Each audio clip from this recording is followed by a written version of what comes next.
George R.R. Martin had a question about Rings of Power, and yet despite this, they keep doubling down. How has everything become so toxic? To be part of a redress of balance is an honor. It used to be that if you were a fan of Star Trek, you liked Star Trek. I, as an activist, we are both activists. Now it seems like half of the people who call themselves Star Trek fans hate Star Trek. You have an opportunity to fill in the gaps and to make your own decisions. We're creating something new. This represents progression. And the Star Wars fans hate Star Wars. There is room for interpretation in Tolkien's world because he himself contradicts himself. There's no real answer to every question. It's a miracle. And the Tolkien fans hate Rings of Power. Every woman on the show, such agency. We don't serve the men around us. What the hell? This represents an acknowledgement of where we have been and a will to get to where we need to be. There's such drama, it felt like Shakespearean. Maybe it's because it's changing. We have all new characters on this couch today, I think. We don't know who you guys are playing at all. But as a writer, you'd go crazy if you didn't change it somehow. Approach everything with an open mind, as much of an open mind as you had when you read the text. You'll get more out of it. My personal approach in the beginning was, I know what I know. I don't understand how people can come to hate something that they once loved. Do you think Galadriel was drawn in by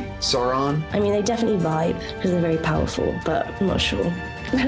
Oh, I'm getting chills. I'm literally getting chills and tearing up. Can do it too. And we can do it, yeah. This profession is a gambler's profession. First ever female dwarf to ever truly be seen. If you don't like a show, don't watch it. All I'm saying is if only 37% of viewers completed the series, I wouldn't be repeating the marketing disaster that helped sink the first season, when how the streamer will really measure the success of Rings of Power includes what percentage of viewers complete the entire first season, and the success of this season determines the company's entire streaming future. So there was no turning back, no second chances for this show. In fact, one source said the reason why it's going to succeed is because the executives at Amazon need it to succeed. So even if it's a failure, the outside world may never know. And what would your opinion of a failure be? Would it be only 37% of viewers being able to stomach your show to the very end, when it's 8 episodes long? Would it be trailers getting 131,000 downvotes to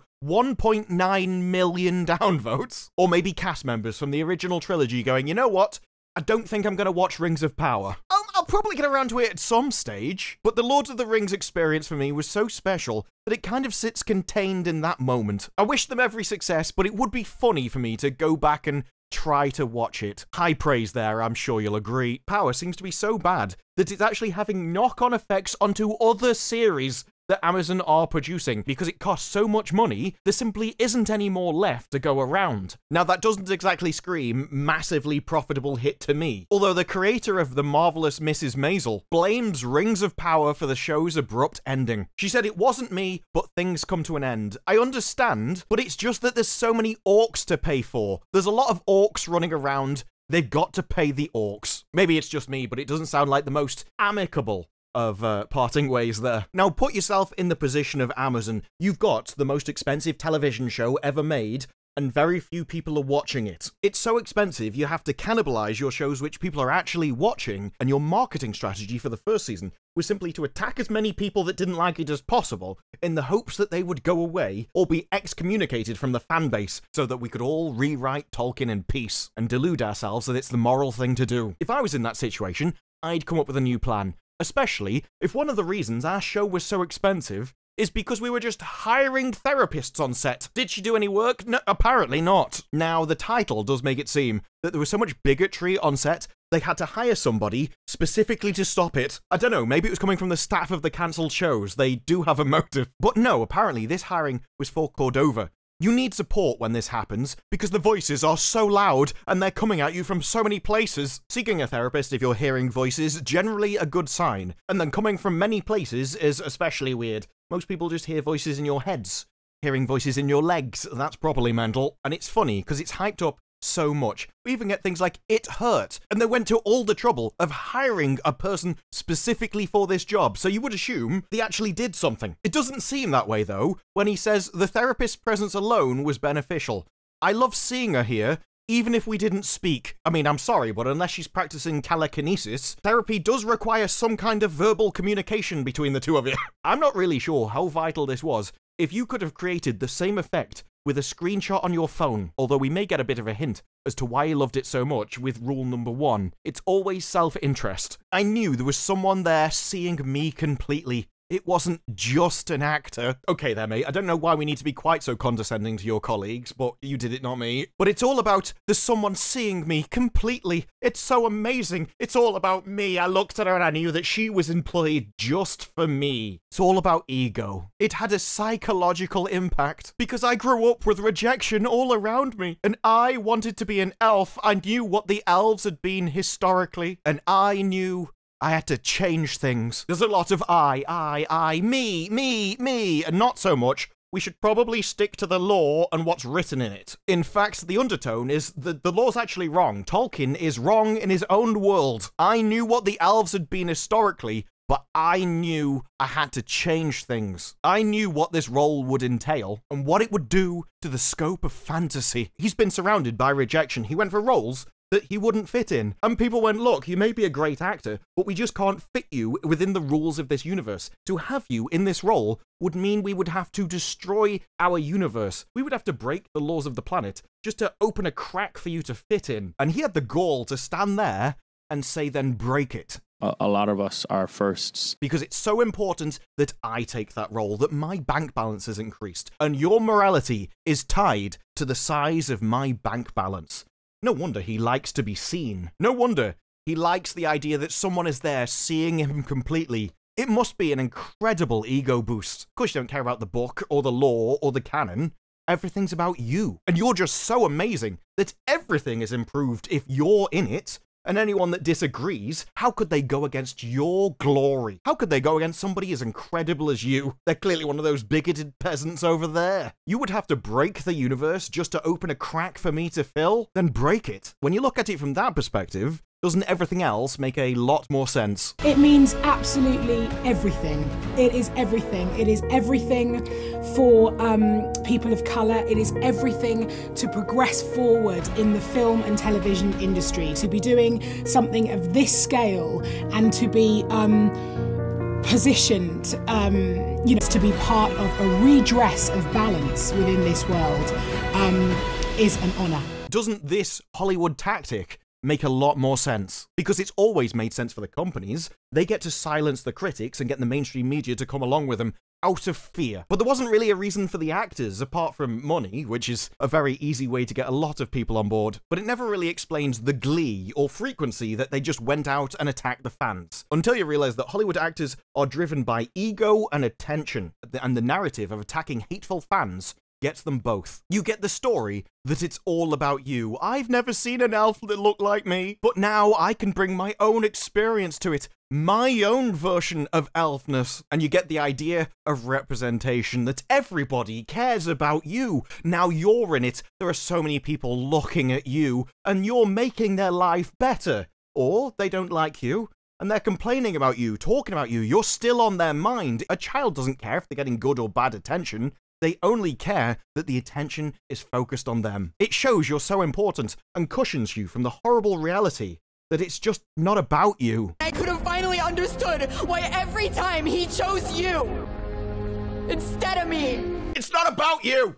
Oh, it's so annoying! That people are talking about the story, the lore, the canon. They're talking about the concept, and you're just not really that important. It's very important to the actor that somebody is there seeing them completely, but to the audience, you could have been replaced by anybody. Put anybody on Earth in that role who would break the canon, and everybody would have exactly the same complaints. From the lore's perspective, you're surplus to requirements, and so you only really get that ego boost if the commentary is personalized, if it's specific, if they're all talking about you. There's also why they're so desperate to cause mystery around the lore, because it allows them to change things. Because if you just go, well, the canon matters, the lore matters, what it says is objective truth, and that's what you should do, well, it puts the kibosh on a lot of their plans. Now there's right and wrong, good and evil, and that will stop any showrunner who is desperately hoping that they can destroy the lore at every opportunity. That is when they're working on the show anyway, because we are finishing the series without them even there. Yeah, it turns out that the showrunners do so much work, they are so vital to the creation of this thing, that they could actually go on strike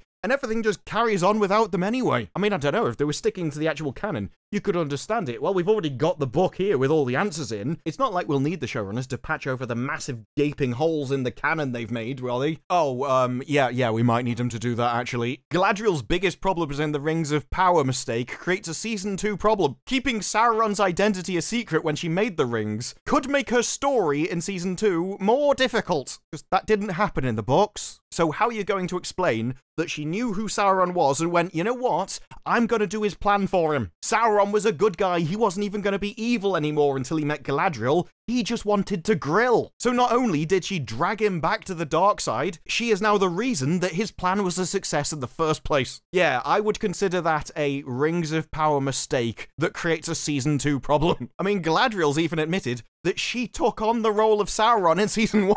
She knows she's done something that she's going to have to pay for, because previously it was Sauron that was making the rings and Galadriel didn't trust him. Well, not anymore, folks. So you remember that earlier line about how there's no real answer to anything in canon? In Tolkien's world, he himself contradicts himself. There's no real answer to every question. It's a miracle. It turns out there is. It turns out there actually is. And your excuse of, well, Tolkien changed things, and so we can. It's like, no, he is the author. He has the right to change his own work. But now he's gone, you leave it alone. Out of respect, if you had any. I know that's difficult when you're so self-absorbed. The only thing you care about is, I want to be an elf. We don't care how many graves we step on to get there. And of course, that's not the only thing they're changing. In fact, the longer this goes on, the more it seems to be taking the Wheel of Time route of just, we've got the books, now let's ignore them and write something else. As now Galadriel's getting captured by orcs. Another deviation. I can't help wondering if after the showrunners podcast, where they were just so pleased at their stories doing loops, because it's like a ring, I'm not joking, that's literally one of their podcasts, that they didn't do it specifically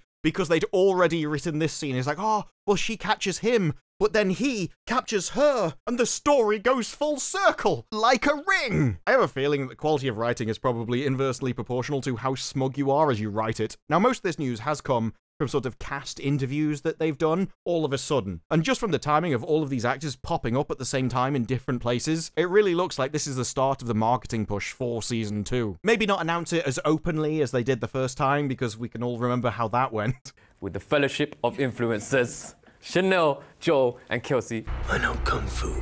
My colour. Presentation. Someone that looks just like me. There are not many women in it. Women who are in it never speak to one another. Female representation. I wasn't represented, my disability or my queerness. Well, the second marketing push should learn lessons from the first one. Fix the mistakes that you made. And the mistakes were so obvious.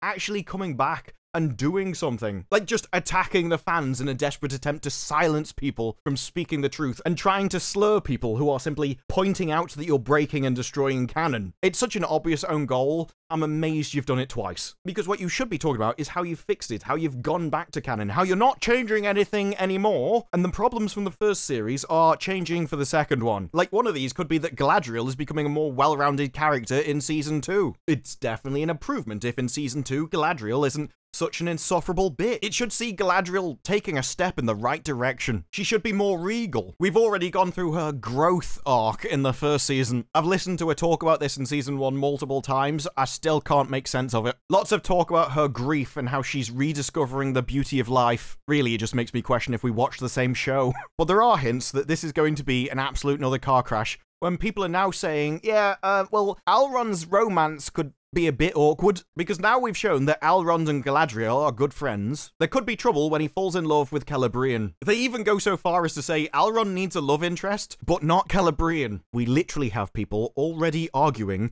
against a canonical relationship. Yeah, what we should do is create a new character to replace one that actually exists in the book. This is the level of insanity that we've reached, because once you allow one change and go, well, it can be interpreted, they go, okay, fix things as well as reinterpret. The moment you allow them to reinterpret one thing, they then just use that as an excuse to change facts. And why would they do that? Well, it might cause an interpersonal issue between Elrond and Galadriel, given that Celebrian is Galadriel's daughter with Celeborn. I do find it odd that they don't point out the main problem with this, is that the show has said Celeborn's dead, so having a daughter with him is probably going to be a bit problematic, and definitely Very awkward. I mean, look, unless we're going the same way as the Twilight movies, this is going to get very strange very quickly. But no, that's not the issue they have with it. The issue is that it's just Galadriel's daughter, and they're like, well, you can't get with your friend's daughter, despite the fact it comes from the source material. This could play poorly with audiences, because it's not a practice that most audiences are likely to be familiar with, and could be uncomfortable to watch. I'm like, sorry? These are elves. You're not supposed to be putting yourself into the position of the elves. They're elves. Yes, they have a different society and culture, and most of all, they're immortal. So if your argument is, yeah, she's my friend's daughter, and I did watch her grow up, like, okay, but if you've watched her grow up for 150 years, I kind of feel by that point, it's a bit of a different dynamic. And besides, this is Hollywood. When has that ever troubled them in the first place? No, apparently for this author, the problem is just looks, because even though we know that they're ageless and immortal, everyone involved just looks in their mid-20s or 30s. They don't have wrinkles. That's why we've got to destroy Tolkien's lore. I mean, it's a new one, Bob. I'll give you that. It's definitely an original, if crap excuse. In fact, the Rings of Power was such a disaster. We actually get articles like this. The Amazon Prime series that many consider better than Rings of Power is The Wheel of Time. And the strange thing is, I think I agree with him, because the Wheel of Time series did take the books, burn them, and then write an entirely different story. So from a canonical perspective,